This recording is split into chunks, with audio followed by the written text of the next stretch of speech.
देखो अभी हम लोग पढ़ने जा रहे हैं, आज हम 2 चैप्टर एक साथ पूरा वन शॉट में रिवीजन कर लेंगे और जो भी हम यहाँ पे बताएंगे ना सब तुम्हारा इंपॉर्टेंट क्वेश्चन होगा। पहले तो हम यहाँ पे ट्रिक बताएंगे, फार्मूला बताएंगे, फिर क्वेश्चन करवाएंगे।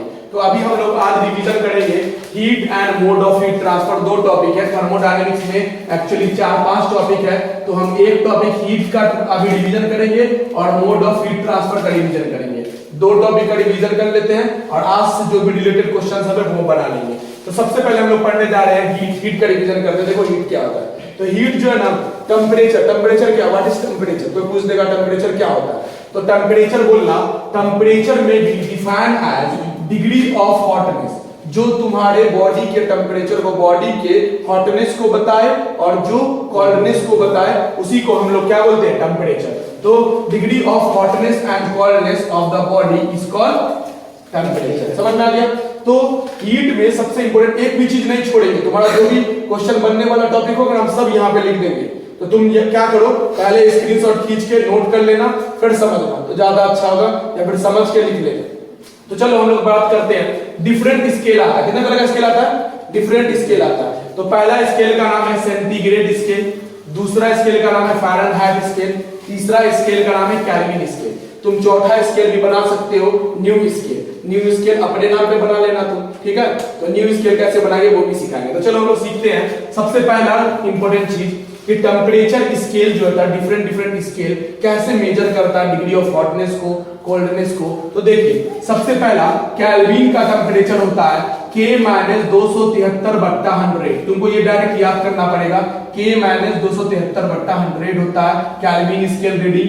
सेल्सियस स्केल रीडिंग होता है C/100 और फ़ारेनहाइट स्केल रीडिंग होता है F - 32/180। अब देखो इस तीनों में ये 100 है, ये 100 है, ये 180 है, तो यहां से हम 20 कॉमन ले ले, इस सब में से 20 कॉमन ले ले। तो जब 20 कॉमन लोगे तो नीचे बच जाएगा 5, ये 20 कॉमन लोगे तो यहाँ बच जाएगा 5, यहाँ 180 में 20 कॉमन लोगे तो यहाँ 9 बच जाएगा। तो याद रखना कि K - 273/100, C/100, F - 32/180 ये कब यूज करोगे, जब तुमको न्यू रिलेशन के साथ निकालना हो, न्यू सेंटीग्रेड स्केल बनाना हो या न्यू स्केल बनाना हो तब लेना। तो न्यू स्केल का फॉर्मूला होता है X - लोअर फिक्स्ड पॉइंट बट्टा upper fixed point minus lower fixed point. LFP मतलब होता है लोअर फिक्स्ड पॉइंट। जैसे तो क्वेश्चन में लिखा होगा कि लोअर फिक्स्ड पॉइंट या फिर कूलिंग एट -20 डिग्री सेल्सियस, इसका मतलब लोअर फिक्स्ड पॉइंट पर क्या करते हैं हम लोग, कूलिंग करते हैं किसी चीज को, ठीक है। और अपर फिक्स्ड पॉइंट पर क्या करते हैं किसी चीज को, हीटिंग करते हैं। तुमको लिखा होगा कूलिंग पॉइंट तो समझ जाना लोअर फिक्स्ड पॉइंट है, हीटिंग पॉइंट लिखा हो तो समझ जाना क्या अपर फिक्स्ड पॉइंट है। तो समझ में आ गया। तो ये न्यू स्केल का फॉर्मूला है X - लोअर फिक्स्ड पॉइंट बट्टा upper fixed point minus lower fixed point. ये X क्या है, तो X is the reading of thermometer. X is the reading of thermometer. तुमको क्वेश्चन में दिया होगा कितना रीडिंग दे रहा है थर्मामीटर का, तो ये X दिया होगा, ठीक है। तो ये X मतलब है reading of thermometer, reading of thermometer या थर्मोमीटर जो बोलना बोलो। तो आगे चलते हैं। लेकिन अगर तुमको किसी भी स्केल को, जैसे सेंटीग्रेड स्केल को केल्विन में बनाना है, सेंटीग्रेड स्केल को फ़ारेनहाइट में बनाना है, या फ़ारेनहाइट स्केल को केल्विन स्केल में बनाना है, तो तुम डायरेक्ट फॉर्मूला याद रखोगे। इससे हम 5 से 7 न्यूमेरिकल करा देंगे। तुम डायरेक्ट ट्रिक याद रखो, जब सिर्फ C, F और K के बीच में रिलेशन पूछेगा तो ये वाला फॉर्मूला याद करोगे। अब तुम याद करो, अब तुम सोचोगे कि वहां पे हम निकाल लेंगे प्रूफ करके, ये वो करके, कुछ नहीं, दिमाग लगाओ, जो बता रहे हैं उसको याद रखो। तुम बनाओगे जो क्वेश्चन जो याद करके गया वो तुरंत तुमसे ज्यादा स्पीड में बना लेगा। तो तुम भी याद करके जाओ, ज्यादा दिमाग नहीं लगाना। F K - 273/5, C/5, F - 32/9। ये K क्या है, ये C क्या है, ये F क्या है, समझ में आ गया। तो चलो अगर इस तीनों के साथ रिलेशन है तो ये फॉर्मूला, अगर न्यू स्केल के साथ रिलेशन है तो इसके साथ ये लगेगा, इसके साथ ये लगेगा, इसके साथ ये लगेगा। अब क्वेश्चन देख लेना कि न्यू स्केल कहां से बना रहे हैं, सेंटीग्रेड से बना रहे हैं तो ये न्यू स्केल फ़ारेनहाइट से बना रहे हैं तो ये न्यू स्केल केल्विन से बना रहे हैं तो ये क्वेश्चन से हम सिखा देंगे। इसके जस्ट बाद क्वेश्चन सब कराएंगे, तो आप लोग इसको पहले समझिए, फिर हम लोग क्वेश्चन बनाएंगे। रेडी, अरे चले। तो ये था तुम्हारा टेम्परेचर स्केल के बारे में। हीट का पहला टॉपिक का नाम था टेम्परेचर, दूसरा टॉपिक का नाम है थर्मल एक्सपेंशन। हम तुम लोग को थर्मल एक्सपेंशन पढ़ा चुके, पढ़ाए थे कि नहीं? कैसे पढ़ाए थे देख लो, इधर देख लो थोड़ा सा, 2 मिनट के लिए देखो तो इधर दिख रहा है क्या? चलो देखो, बोल रहा है क्या, अगर कोई रॉड है तो ये रॉड पहले है तो हीटिंग से पहले तो हम बोलते बिफोर हीटिंग, तो बिफोर हीटिंग इसको बोले एल नॉट, और हीट करने के बाद ये रॉड का लेंथ इतना बड़ा हो गया, देख रहे हो? मतलब कि पहले वाला दूरी तो एल नॉट है, लेकिन इसमें कुछ न कुछ और डेल एल हो गया। अरे बोलो ना, तो यहां से यहां तक की दूरी को हम बोल दिए डेल एल, क्या बोल दिए? Del L. तो पता चला कुछ न कुछ चेंज आया, तो ये एल नॉट होता है बिफोर हीटिंग का लेंथ। रॉड में जब हीट कर रहे हैं तो बिफोर हीटिंग के लेंथ को बोलते हैं एल नॉट, और इसके बाद L naught plus del L, del L बोल सकते हो तुम, तो इसको बोलते थे एल। एल है आफ्टर हीटिंग, क्या है?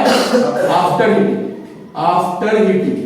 तो आफ्टर हीटिंग के बाद जो देखो हम बताए थे कि ये एल नॉट हो गया बिफोर हीटिंग और ये एल हो गया आफ्टर हो गया। तो देखो हम बता रहे आफ्टर हीटिंग का लेंथ है L naught plus del L और बिफोर हीटिंग का लेंथ है एल नॉट। तो तुमको इसको सॉल्व करने के बाद एक फार्मूला आया था कि del L equal to L naught alpha del theta आया था, del L equal to L naught alpha del theta. Del L मतलब होता है एल माइनस एल नॉट, ये एल मतलब आफ्टर हीटिंग का लेंथ, ये एल नॉट मतलब बिफोर हीटिंग का लेंथ। जब रॉड में हम हीटिंग इफेक्ट देते हैं, रॉड को हीट करते हैं, तो रॉड के हीट के वजह से उसमें जो लेंथ चेंज आता है, तो वहां एक इंपॉर्टेंट चीज है जिसका नाम है अल्फा। अल्फा को क्या बोले थे? Coefficient of linear extension. क्या बोले थे?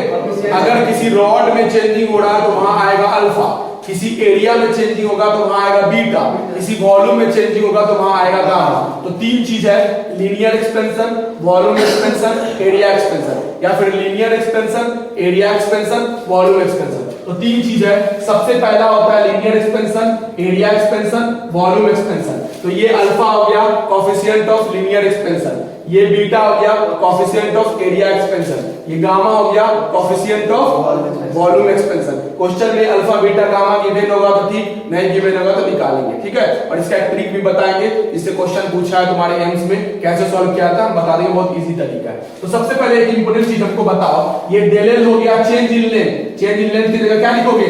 L minus L not. जब लेंथ में चेंजिंग आया तो अल्फा आया ना, और ये एल नॉट क्या था? इनिशियल लेंथ, मतलब बिफोर हीटिंग वाला, और ये डेल टी मतलब change in length. Change in length मतलब दो temperature, final length minus initial length. जैसे देखो ये रॉड है, इस रॉड का टेम्परेचर T1 बोलते हैं, इस रॉड का टेम्परेचर T2 बोलते हैं। अरे बोलिए ना, है फिर तो यही हो गया del T. Del T equal to T1 minus T2, that is called change in temperature. Del T को हम लोग डेल थीटा भी बोलते हैं, तो डरने की जरूरत नहीं है, डरना नहीं है, ठीक है ना? तो चलो आगे चलते हैं। तो लीनियर एक्सपेंशन का फार्मूला रखो मेरे साथ, del L equal to L naught alpha del theta. Area expansion का फार्मूला बोलो मेरे साथ, del A equal to A naught into beta into del theta, या डेल टी भी बोल सकते हो। और वॉल्यूम एक्सपेंशन का फार्मूला होगा del B equal to V naught gamma into del theta. ये पूरा डिटेल हम पढ़ा चुके हैं, बोलोगे तो इसका भी लेक्चर हम डाल देंगे, बट अभी तुम इतना याद रखो कि del L, del A, del B का ये तीनों फार्मूला है। अल्फा आएगा लेंथ के साथ, बीटा आएगा एरिया के साथ, गामा आएगा वॉल्यूम के साथ। तो इससे इंपॉर्टेंट चीज तुमको बोलेगा, एक रॉड है, उसको हीट करने के बाद इतना लेंथ में चेंजिंग आया, बताइए कैसा रिलेशन बनेगा अल्फा और एल के बीच में? तो बोलोगे L1 alpha 1 equal to L2 alpha 2, दो बॉडी के बीच में, दो रॉड के बीच में।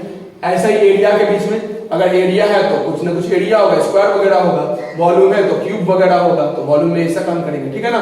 तो लेंथ के साथ अल्फा के साथ ये, लेंथ बीटा के साथ और एरिया के साथ ये, गामा और वॉल्यूम के साथ ये डायरेक्ट क्वेश्चन तुम्हारे नीट में ये पूछा गया है। दिखाते क्वेश्चन दिखाएंगे, टेंशन मत लो। आगे चलते हैं, ये अल्फा बीटा और गामा के बीच में रिलेशन। तो ये अल्फा क्या था बाबू? अल्फा क्या था? Coefficient of linear expansion. तो अल्फा इक्वल टू बीटा बट्टा 2 इक्वल टू गामा बट्टा 3। ये अल्फा क्या था? Linear expansion, coefficient of area expansion, gamma क्या था? Coefficient of volume expansion. तो फार्मूला ऐसे मेरे साथ याद रखो, अल्फा इक्वल टू बीटा बट्टा 2 इक्वल टू गामा बट्टा 3। देखो तुम लोग दिमाग मत लगाना, हम दिमाग लगा चुके हैं। अगर तुम दिमाग लगाओगे तो फिर तुम्हारा भी टाइम वेस्ट हो जाएगा और मेरा भी टाइम वेस्ट हो जाएगा। नीट का क्वेश्चन बनाना है तो जो बच्चा ज्यादा ट्रिकी, ज्यादा कंसेप्ट याद रखेगा उसी का नीट निकलेगा, ठीक है। तो वहां पे प्रूफ करने वाले बैठ जाना, तुमसे प्रूफ ना होगा, ठीक है। तो चलो आगे हम लोग बात करते हैं तीसरा टॉपिक। किसका बात कर रहे हैं? हीट का तीसरा टॉपिक। हीट का तीसरा टॉपिक है थर्मल, अरे हम ऐसा ही हंस रहे हैं यार, देखो इधर, थर्मल स्ट्रेस। थर्मल स्ट्रेस और स्ट्रेन के बारे में हम बताएंगे तुमको फ्लूइड डायनामिक्स में, फ्लूइड डायनामिक्स चैप्टर का नाम है, वहां पढ़ाएंगे, तुमको बता देंगे। बट अभी यहां इतना जानो कि थर्मल स्ट्रेस मतलब होता है फोर्स बट्टा एरिया। एफ मतलब फोर्स, ए मतलब एरिया। फोर्स बट्टा एरिया को प्रेशर भी तो बोलते थे, अरे बोलते थे कि नहीं, प्रेशर इक्वल टू फोर्स बट्टा एरिया, तो प्रेशर भी बोल सकते हो। बट अभी यहां पे इतना याद रखो, थर्मल स्ट्रेस का फार्मूला होता है फोर्स बट्टा area equal to y alpha into del theta. तुम बोलोगे y क्या है, तो y को बोलते हैं Young's modulus of elasticity. y को क्या बोलते हैं? Young's modulus of elasticity. तो ये अभी इंपॉर्टेंट नहीं है, तुमको हम बताएंगे फ्लूइड डायनामिक्स बनाते समय। बट अभी इतना फार्मूला याद रखो कि थर्मल स्ट्रेस का फार्मूला होता है y अल्फा डेल थीटा, ठीक है, फोर्स बट्टा एरिया के इक्वल होता है। तो इससे न्यूमेरिकल आएगा तो समझा देंगे पूरा डिटेल, बट अभी इतना याद रखो। दूसरा एक चीज हम बताए थे तुमको सिंपल पेंडुलम के बारे में, अरे बोलो ना।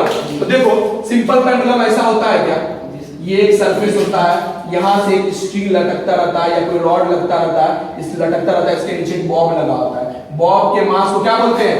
m, और स्ट्रिंग के लेंथ को क्या बोलते हैं? l। तो ये लेंथ ऑफ स्ट्रिंग है, ये बॉब है, ये सिस्टम मिलके बनाता है पेंडुलम। क्या बनाता है? पेंडुलम। तो पेंडुलम का, सिंपल पेंडुलम का टाइम पीरियड क्या होता है? T equal to 2 pi root under L by G। बचपन से पढ़ के आ रहे हो क्या?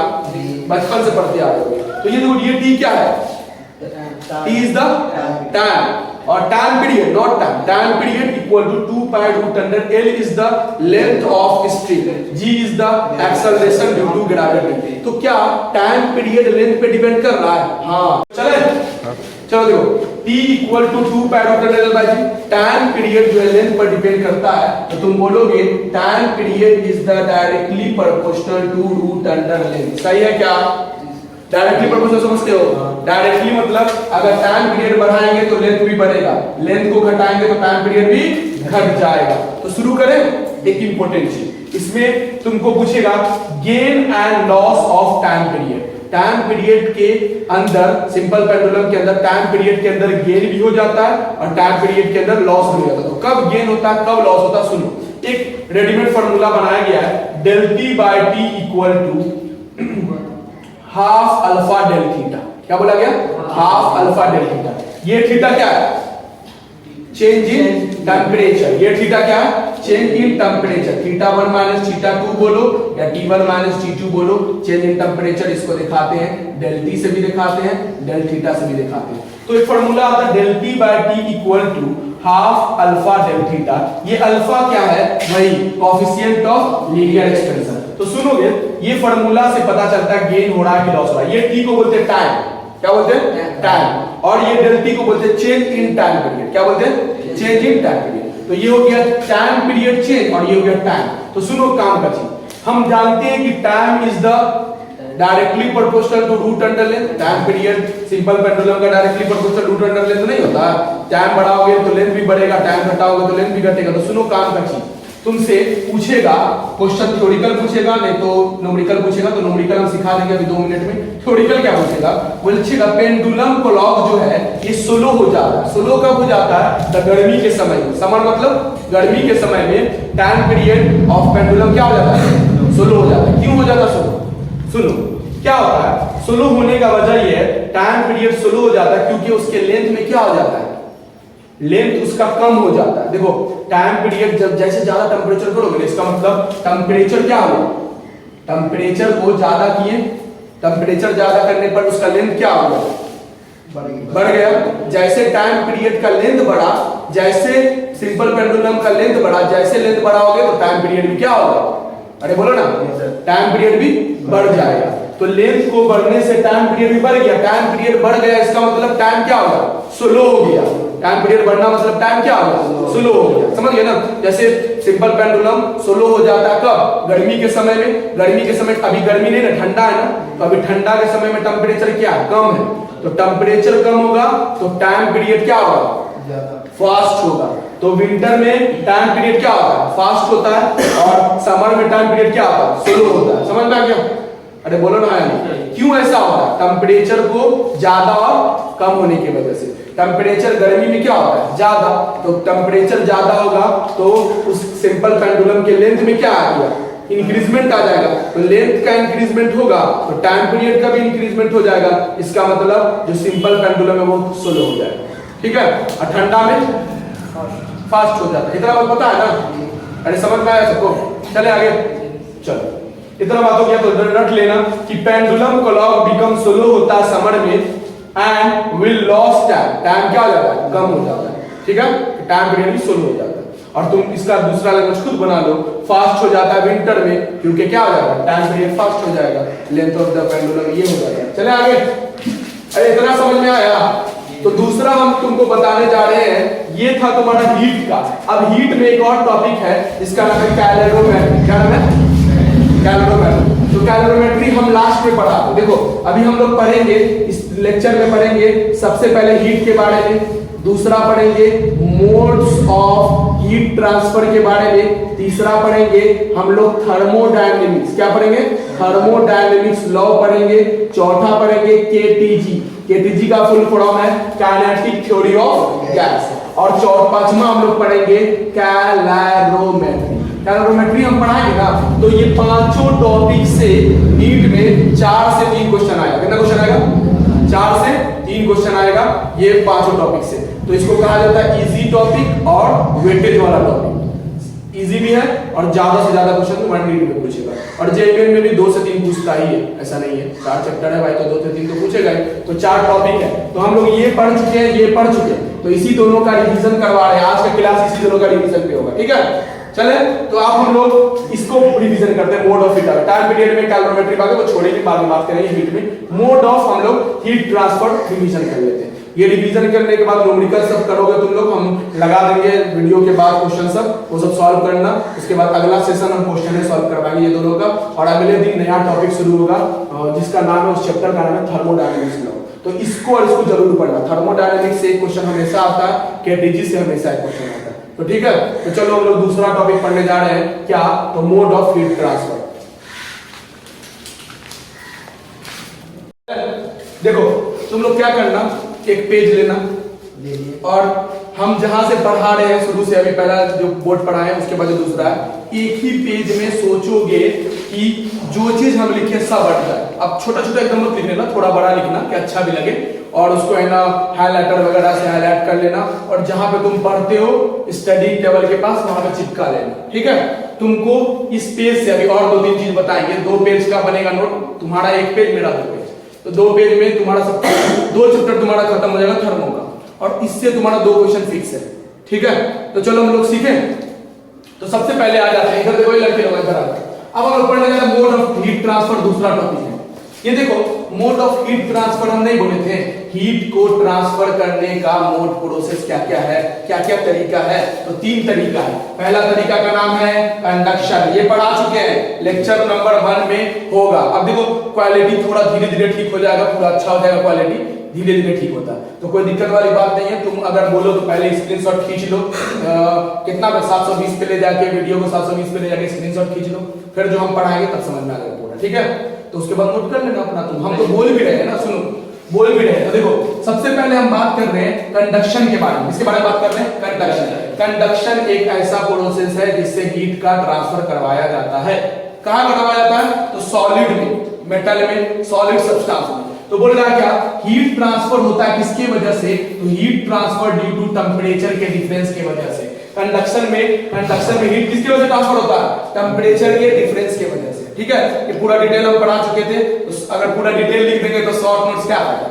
शॉर्ट नोट्स तो नहीं ना होगा। शॉर्ट नोट्स बच्चा लोग बनाता है, सब कुछ उतार देता है। ये भाई तुम सब कुछ उतार दिए तो उसको रिवीजन कर पाओगे? जो सेलेक्टर जी जो उसको उतारो उसको रिवीजन करा, ऐसा नहीं इसी को पढ़ोगे, ऐसा नहीं करना। इसको कभी कभी हफ्ता में 1 दिन, 2 हफ्ता में 1 दिन देख लेना, ठीक है।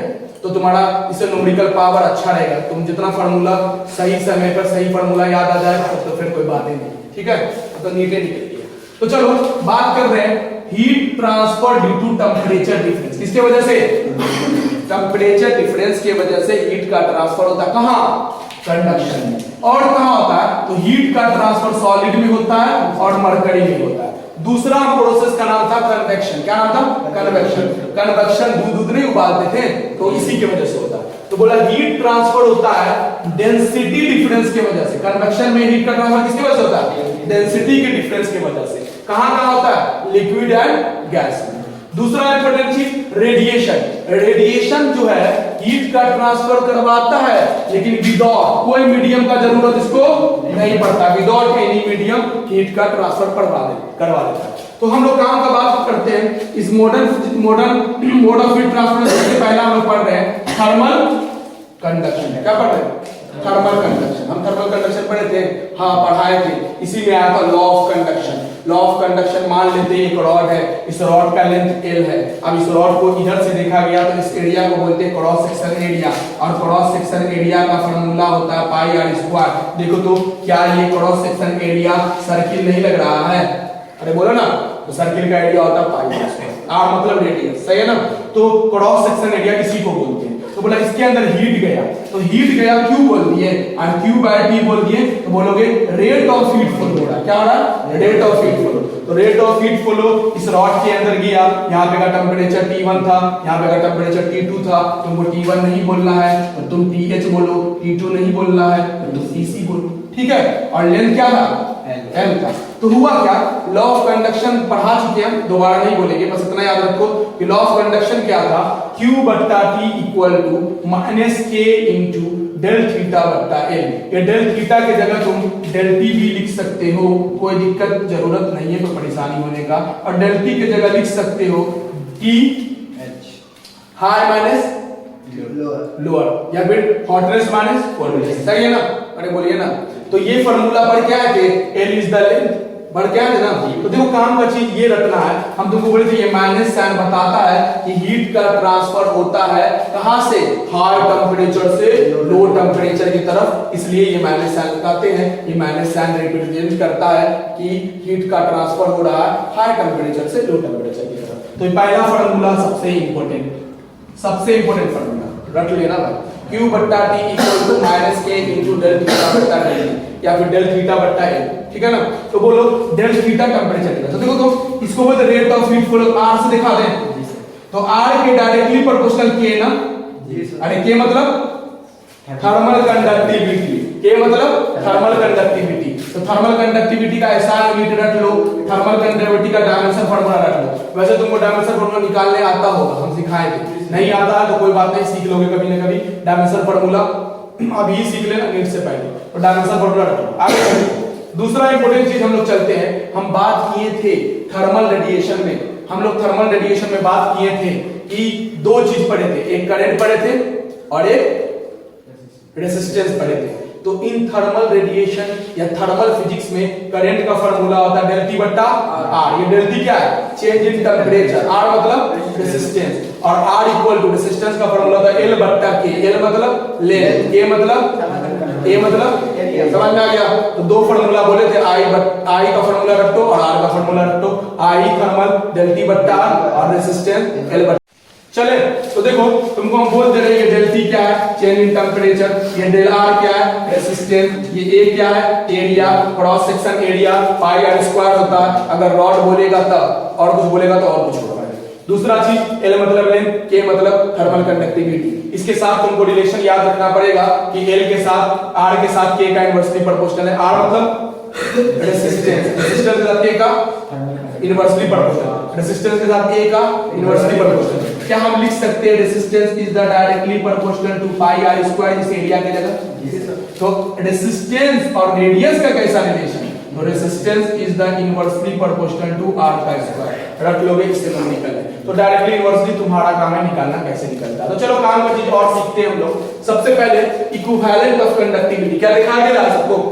क्लियर? तो देखो हम पढ़ने जा रहे हैं कंडक्टिविटी, इक्विवेलेंट कंडक्टिविटी मतलब के इक्विवेलेंट के बारे में आप हमको बताइए। तो हम बोले थे एक रेजिस्टेंस, एक रॉड में एक रेजिस्टेंस, दो रॉड में दो रेजिस्टेंस। एक रॉड में एक रेजिस्टेंस मानोगे और क्वेश्चन तुमसे बन जाएगा। तो हम बोले थे कि मान लो सीरीज कॉम्बिनेशन में एक दो अगर ऐसे लगा दे तो बहुत सारा रॉड है, हो सकता है बहुत सारा रॉड लगा हुआ है, हमको नहीं पता कितना रॉड लगा हुआ है, तो n रॉड लगा हुआ है। तो एक रॉड में एक रेसिस्टेंस बना लो, एक रॉड में एक रेसिस्टेंस बना लो, और रेसिस्टेंस इक्विवेलेंट का फार्मूला होता है in series combination R equivalent equal to R1 plus R2।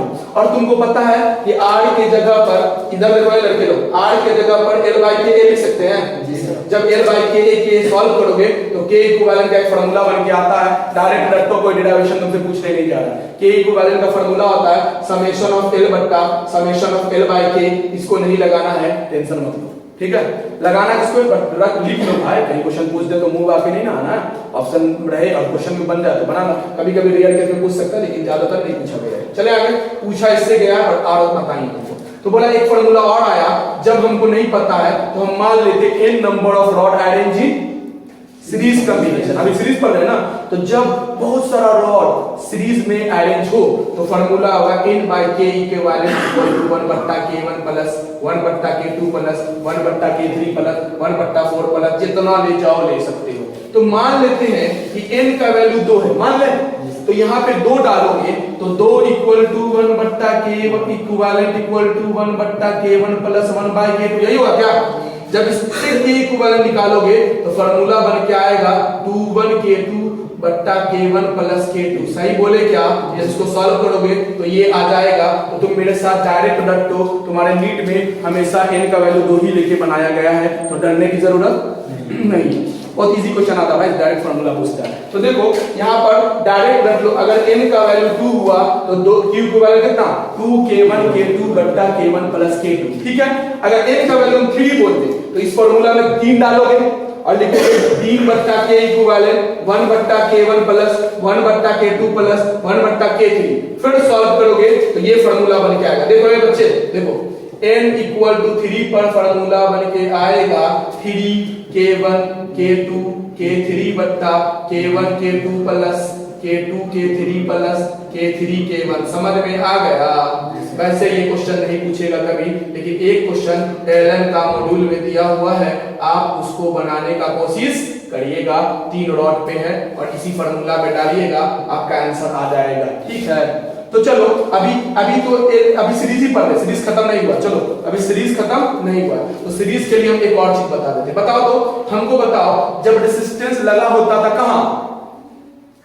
जब रेसिस्टेंस अरेंज रहता था सीरीज में तो बोलते थे ना कि सीरीज में रेसिस्टेंस अरेंज है, तो बोलते थे R equivalent equal to NR। अरे नहीं बोलते थे? तो यहां क्या बोलेंगे बताओ, कोई आइडिया है? चलो इसको हम बता देंगे, 2 मिनट रुक जाओ। उसके बाद अगर तुमको बहुत सारा इस n के जगह पे n दिया हुआ तो यही लगा लेना डायरेक्ट, और बहुत सारा रॉड हो ना तो हम बता देते इसका फार्मूला भी। तो चलो पहले सीरीज पैरेलल सीख लेते, फिर इसका बात करेंगे, ठीक है।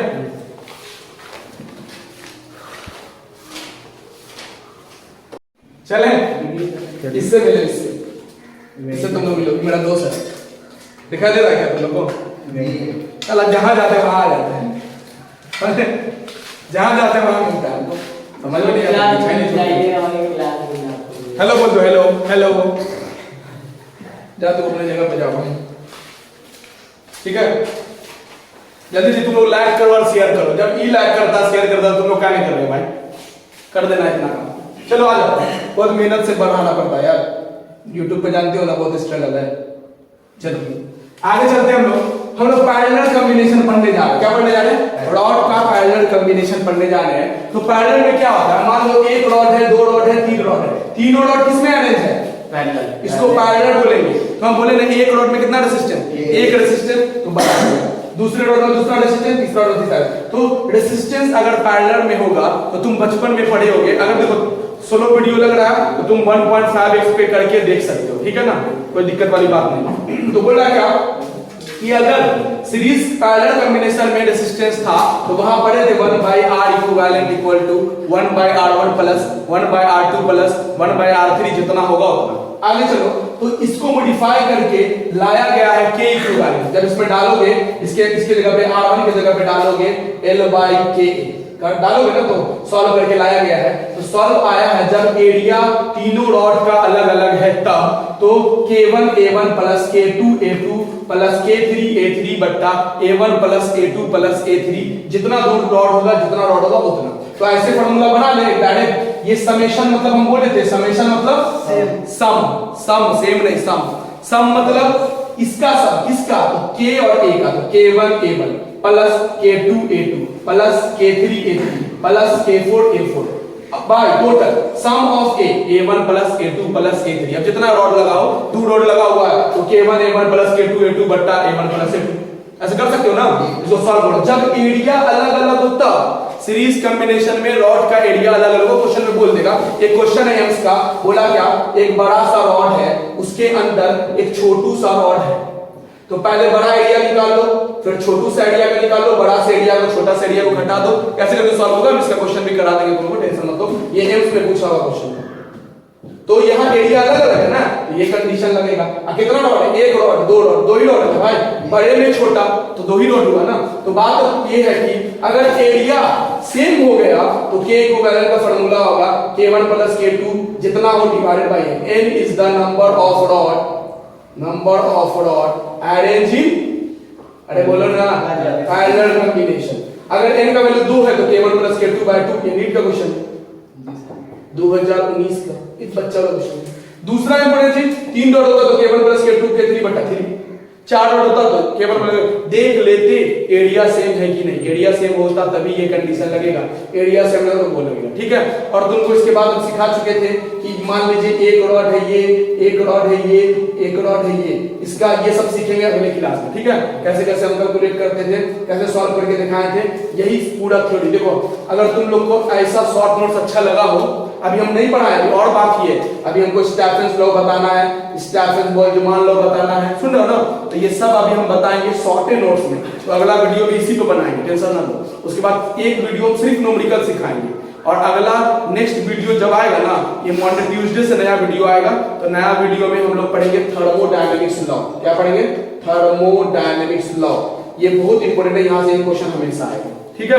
तो आप लोग ऐसा करिए, ऐसा शॉर्ट नोट्स अच्छा लगा होगा कि हाँ शॉर्ट नोट ज्यादा अच्छा है, ऐसे पढ़ाइए तो बहुत अच्छा। तो हर चैप्टर के बाद ना, जैसे एक चैप्टर खत्म होगा एक वीडियो बना देंगे शॉर्ट नोट्स की, रिवीजन एक बार में खत्म करो, और कौन कौन क्वेश्चन बनाना हम वीडियो के आगे पीछे लगा देंगे, या फिर उस डिस्क्रिप्शन में हम लिंक को डाल देंगे, टेलीग्राम जाके क्वेश्चन ले लेना, ठीक है।